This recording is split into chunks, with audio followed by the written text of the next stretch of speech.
Hi guys, welcome back once again. Advice for today's. Bigyan ang mga humihingi sa'yo. Ganito po yun eh.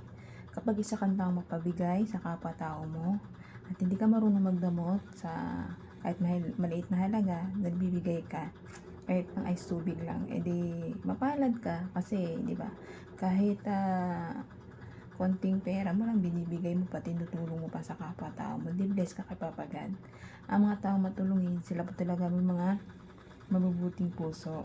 Sila po talaga yung mga makikita mo na hindi tumatangi kapag may humihingi sa kanila o lumalapit sa kanilang tulong.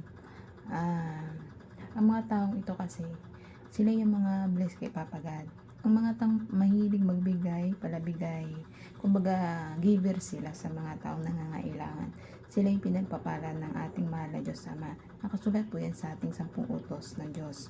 Kapag ang tao ay mapagbigay sa kapwa-tao nila, ito'y binibless ni Papa God. Lalo na hindi ka nagtatanim ng galit sa kapwa mo, nagpapakumbaba ka, nilalawa ka mo yung pangunawa mo para sa mga kapwa natin na walang-wala talaga na nangangailangan ng tulong.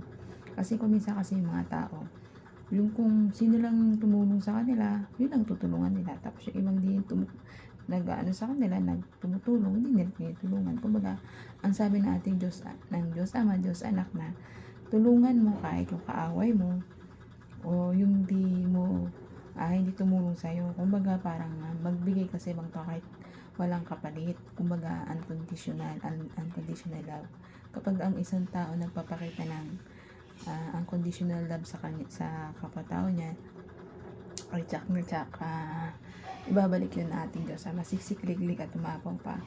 Siyempre, kailangan magdadasal ka rin. Lagi kang magdasal, humingi ng tawad, huwag magtanim ng galit sa kapwa-tao mo, o pagdasal mo sila na isipin mo lang lagi yung ikabubuti nila, mapabuti sila, nakalagayan nila, at tumulong ka sa abot mo na makakaya mo lang.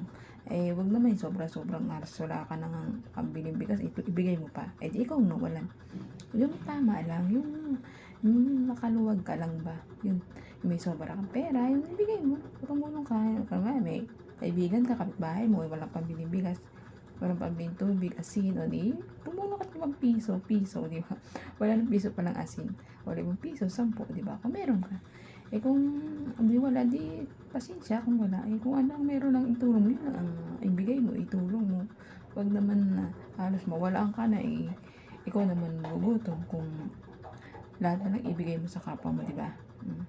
Kaya bilang isang mabuting tao, palagi kang magdasal, tumulong, unconditionally para nabibless tayo ni Papa God. Hindi man ibalik ni Papa God sa atin dito sa mundong ito, na makita mo yung pagbabalik ng biyaya ng ating Diyos, ibibalik naman yan sa iyo ng Diyos pag namatay ka sa langit na makakapasok ka sa paraiso kasi mapagbigay kang tao at matulungin.